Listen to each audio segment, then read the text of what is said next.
अब लड़की अपने बयान नहीं पलट पाएगी, क्योंकि ये जो उसके बयान है ये किसी नोटरी पब्लिक के सामने नहीं है जहां पर अटेस्टेशन आपकी एग्रीमेंट की हुई थी, बल्कि अब जो ये बयान हो रहे हैं वो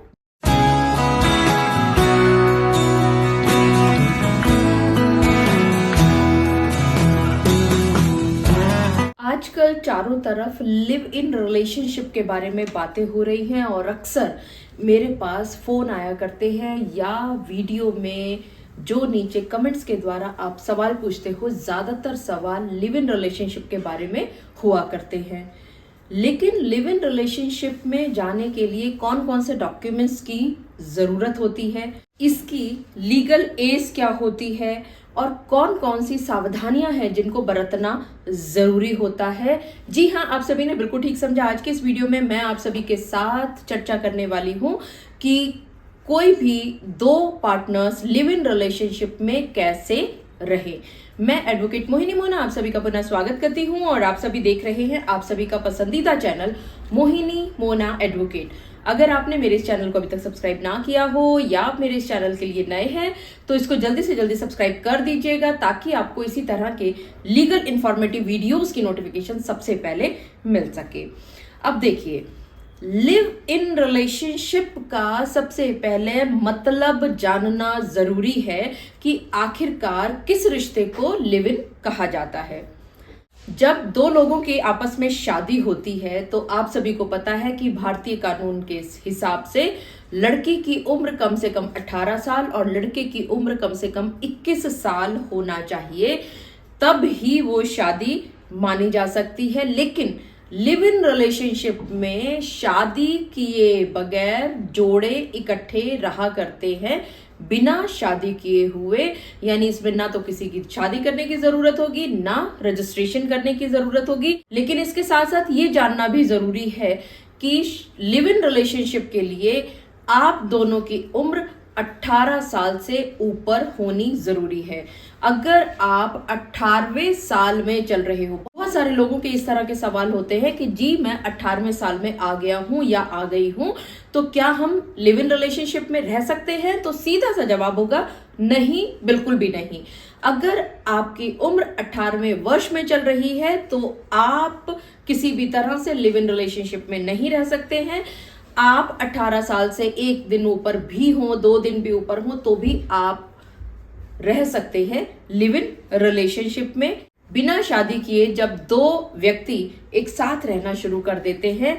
तो लिव इन रिलेशनशिप माना जाता है। ये लिव इन रिलेशनशिप एक लड़का और लड़की के बीच में भी हो सकता है या ये दो लड़कियों के बीच में भी हो सकता है। अभी तक तो हमने ये जाना कि लिव इन रिलेशनशिप है क्या। आप सभी को याद ही हो गया होगा कि लिव इन रिलेशनशिप बिना शादी किए जब दो लोग एक साथ रहना शुरू करते हैं, लेकिन उसकी शर्त सिर्फ इतनी सी हो कि दोनों की उम्र 18 साल से ज्यादा हो। इसके बाद हम ये जान लेते हैं कि क्या क्या डॉक्यूमेंट्स बनाने जरूरी होंगे। जैसा मैंने अभी आपको पिछले एक वीडियो में बताया था कि आपको कुछ डॉक्यूमेंट्स की जरूरत होती है, जहां पर मैंने एक एग्रीमेंट या डीड के बारे में आप सभी लोगों के साथ जिक्र किया था। आज इसको और डिटेल से समझने की कोशिश करते हैं। सबसे पहले तो आप ये समझिए कि जो भी ये आप डीड बना रहे हैं या एग्रीमेंट बना रहे हैं या इसको इकरारनामा भी कह सकते हैं, इसको बनाने के लिए आपको स्टैंप पेपर पर ड्राफ्टिंग करनी होगी, सारी चीजें आपको लिखनी होंगी। अब ये स्टैंप पेपर भी दो तरह से आ सकता है। एक तो वो स्टैम्प पेपर हुआ करता है जिसमें ऊपर प्रिंटेड होता है और नीचे ब्लैंक पेपर होते हैं, जैसा आप शुरू से देखते आ रहे हैं। आप चाहे तो इस स्टैम्प पेपर पर आप ये डीड या एग्रीमेंट बना सकते हैं। इसी तरह से एक और डॉक्यूमेंट होता है जिसको ई स्टैम्प पेपर कहा जाता है। ये भी आप स्टैम्प पेपर यूज कर सकते हैं, चाहे आप वो पुराने तरीके का बना हुआ स्टैम्प पेपर हो या ये ई स्टैम्प पेपर हो। आप इन दोनों में से किसी को भी लेकर के उसको डीड या एग्रीमेंट या इकरारनामा बना सकते हैं। अब यहां पर एक सवाल आता है कि क्या अगर आप इस एग्रीमेंट को स्टैम्प पेपर पर बना देते हैं तो क्या इतना ही काफी होगा? अगर इसके बाद भी कोई लड़की पलट गई, अपने बयानों से खिलाफ हो गई या आपके खिलाफ हो गई और उसने ये कह दिया कि आप पुरुष ने दबाव में उसके ऊपर दबाव डाला था, या वो ये कह सकती है कल को आपके ऊपर लांछन लगाते हुए कि ब्लैकमेलिंग के चलते उसने आपके साथ रहना शुरू किया था। वो ये भी कह सकती है कि आपके पास उसके कुछ फोटो थे और आप ब्लैकमेल कर रहे थे उसको कि वो फोटो उसको वायरल कर देंगे, तो इस वजह से उसने साथ रहना शुरू कर दिया। या वो ये भी कह सकती है कल को खिलाफ होकर के आपके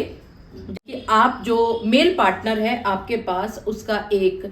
वीडियो है और उस वीडियो को वायरल करने की आप मेल पार्टनर ने उसको धमकी दी थी, इसी वजह से उसने इसके ऊपर साइन किए हैं। तो समझते हैं कि इस स्टैम्प पेपर पर इकरारनामा बनने के बाद भी और क्या कर सकते हैं। पहले तो हम वापस आते हैं कि डीड और सेटलमेंट में आपने इस एग्रीमेंट में लिखना क्या है। यहां पर आप मेल पार्टनर और फीमेल पार्टनर, आप दोनों का ब्यौरा आएगा, आपका नाम, आपके पिताजी का नाम, आपका घर का पता, आप कितनी उम्र के हैं वो, और उसके बाद आप फला तारीख से एक साथ रहना शुरू कर रहे हैं और उसके बाद आप दोनों के बीच में जो भी टर्म्स एंड कंडीशंस हुई होंगी, सपोज करो आपने 11 महीने के लिए या 4 साल के लिए, 5 साल के लिए, जो भी आपने एग्रीमेंट बनाया है, आप उसके अंदर सारी शर्तें लिखेंगे कि किस तरह से घर का खर्चा चलाया जाएगा। अगर इस बीच में कोई बच्चा हो जाता है तो उसका क्या होगा, कोई प्रॉपर्टी अगर आप लोग बनाते हो तो उसका क्या होगा, कैसे निपटारा किया जाएगा। अब मान लेते हैं आपने ये इकरारनामा पूरा बनाया था दोनों लोगों ने मिलकर के, लेकिन बाद में आकर के कुछ भी ऐसा हुआ कि लड़की अपने बयानों से पलट गई, वो आपके खिलाफ आकर के खड़ी हो गई है और अब उसने ये कहना शुरू कर दिया है कि ये जो डॉक्यूमेंट बनाया गया था ये दबाव में बनाया गया था और आपने उसको वीडियो या ऑडियो या फोटो के चलते आपने उसको ब्लैकमेल किया था, आप मेल पार्टनर ने। तो यहां पर आप सभी को इस वीडियो के माध्यम से एक और सुझाव देना चाहूंगी कि आप अपने बचाव में, आप मेल पार्टनर अपने बचाव के लिए कोर्ट में प्रोटेक्शन मांगने के लिए एक पिटीशन जरूर दायर करें। इस पिटीशन का फायदा ये होगा कि आपकी पूरी स्टोरी, जो कि एग्रीमेंट में इतनी ज्यादा नहीं आती, लेकिन जो ये प्रोटेक्शन की पिटीशन होगी इसमें आपकी पूरी स्टोरी आएगी कि आप दोनों एक दूसरे के साथ कब, कहां, कैसे मिले, कितने समय आप लोगों की बातचीत हुई या आप एक दूसरे के संपर्क में रहे थे, फिर कब आप दोनों के विचार परिवर्तित हुए, कब आपने एक साथ रहना शुरू किया। आपने एक साथ रहने के लिए एक एग्रीमेंट का आप जिक्र करेंगे, जो एग्रीमेंट अभी मैंने पहले आपको बताया कि उस एग्रीमेंट को आपने बनाया, उसके जरिए आपने उसको एक साथ रहना शुरू कर दिया। लेकिन अब आपको खतरा किस से है, ये इन लोगों का आपने नाम भी लिखना है। तो ये आपका एक पक्का सबूत हो जाता है कि आपने जो प्रोटेक्शन पिटीशन में लिखा है, अब लड़की अपने बयान नहीं पलट पाएगी, क्योंकि ये जो उसके बयान है ये किसी नोटरी पब्लिक के सामने नहीं है जहां पर अटेस्टेशन आपकी एग्रीमेंट की हुई थी, बल्कि अब जो ये बयान हो रहे हैं वो जज साहब के सामने हो रहे हैं, कोर्ट के सामने हो रहे हैं। इसके अलावा एक और बात भी, मान लेते हैं कि कल को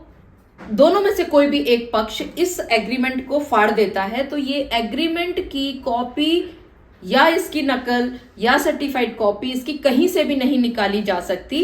क्योंकि ये जो स्टैम्प पेपर पर एग्रीमेंट बनाया जाता है ये सिर्फ एक बार बनता है और वही ओरिजिनल होता है। इसकी फोटोकॉपी आप कितनी भी करा सकते हैं, लेकिन ओरिजिनल ये एक ही होता है। लेकिन वही दूसरी तरफ अगर आपने कोर्ट में प्रोटेक्शन पिटीशन फाइल की है तो ये आपकी ताउम्र ये कागजात आपके कोर्ट रिकॉर्ड में रहते हैं। आपको जब कभी भी जरूरत हो, आपके जब कभी भी ये कागज प्रोटेक्शन पिटीशन के खराब हो जाए, खो जाए, जल जाए, नष्ट हो जाए किसी भी तरह से, तो भी आप कभी भी उस केस का हवाला देते हुए, जो केस आपने फाइल किया था, उस पिटीशन का नंबर लिखते हुए, कब ये फैसला हुआ था, ये सब चीजों का जिक्र करते हुए आप इसकी पक्की नकल कभी भी कोर्ट से निकलवा सकते हैं। इसके साथ साथ आप इसकी कॉपी को ई कोर्ट के जरिए अपने फोन में हमेशा के लिए सुरक्षित रख सकते हैं। और यहां पर अब ये लड़की कभी भी ये नहीं कह सकती है कि उसके साथ किसी भी तरह का दबाव हुआ है, उसके साथ किसी भी तरह का जबरदस्ती हुई है, बल्कि ये प्रोटेक्शन पिटीशन अगर आपने कोर्ट में फाइल की है तो आपके पास ये एक पक्का प्रूफ हो गया है कि आप दोनों एक साथ इकरारनामे के जरिए रहना शुरू किए थे। हालांकि आपने इस पिटीशन के जरिए किन्हीं लोगों से, जिन भी लोगों से आपको खतरा है, उन लोगों से खतरा है आपको, इस वजह से आप प्रोटेक्शन मांग रहे हैं कोर्ट के जरिए। लेकिन आपका दूसरा मकसद भी यहां पर हल हो रहा है कि कल को अगर आपकी फीमेल पार्टनर इसमें पलटना चाहे तो भी नहीं पलट पाएगी, और अगर वो पलट भी जाएगी तो आपके पास कोर्ट में उसके द्वारा दिए गए जो बयान है वो पक्का प्रूफ है। अब वो आपको किसी भी तरह से परेशान नहीं कर पाएगी, किसी केस में फंसा नहीं पाएगी। अब जान लेते हैं लीगल एज के बारे में। जैसा मैंने शुरू में भी बताया था कि आप दोनों पार्टनर्स की उम्र कम से कम 18 साल की होनी चाहिए, लेकिन ये 18वें साल में रनिंग नहीं होनी चाहिए। ऐसा ना हो कि आप 18वें साल में लगे हुए हैं, अभी आप 18 साल के पूरे नहीं हुए हैं और उस समय पर आप ये सोचें कि आप लिव इन में रहना शुरू कर दें, तो आप ऐसा कदापि भी नहीं कर पाएंगे। और आप सभी को ये भी मालूम है कि शादी करने के लिए लड़के की उम्र कम से कम 21 वर्ष पूरी होनी चाहिए और लड़की की उम्र कम से कम 18 साल की होनी चाहिए।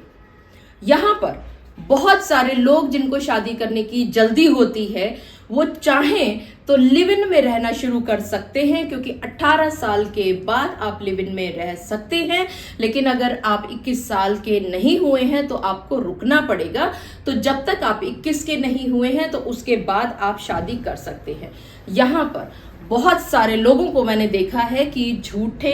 डुप्लीकेट बर्थ सर्टिफिकेट्स वो बनवाते हैं। कई बार वो किन्हीं दलालों के चक्कर में भी आ जाया करते हैं और वो ये कहा करते हैं दलाल कि आपके लिए कोई बात नहीं, अभी आपके 4 महीने या 6 महीने या 1 साल बचा है, आप 20 साल के हैं, तो आपका एक मैं बर्थ सर्टिफिकेट बना देता हूं और उसके बाद शादी करा देता हूं। हो भी जाती है शादी, लेकिन आप ये बात मान करके चलिए कि अगर इस बात का लड़की